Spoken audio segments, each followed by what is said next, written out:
The Meadow That Was Once a Wound. This poem is written in dialogue with Badr Shakir al Sayyab, inspired by the emotional arc of Anshūdat al Maṭar. Killed and wounded left upon the field, gray and red brushing the quiet hills. Rain wandered through the wreckage, and thunder, for a moment, opened the sky like an old lantern.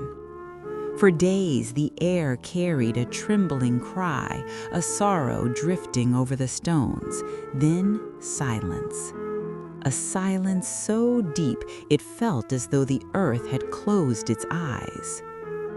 Years later I passed again, wildflowers rising thick and bright, as if every fallen body had turned into a seed, and every seed had chosen to bloom. Rain, rain, and more rain, washing what the world could not bear to name. 2. And I stood there, listening, the wind moving through the stems like a whisper learning to speak again. No ghosts, no echoes of the old cries, only the soft insistence of color returning to a place that once refused to breathe. The earth had taken everything and given back what it could: petals instead of names, light instead of sorrow, a meadow where a wound once lay. Rain, rain, and more rain, feeding what the earth chose to remember.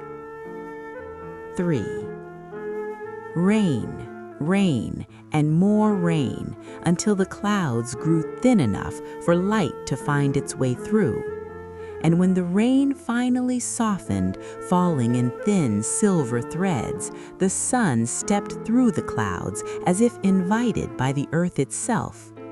It touched the wet petals gently, turning every drop into a small flame, and the field shimmered, a quiet chorus of colors lifting their faces to the light as though remembering how to begin again.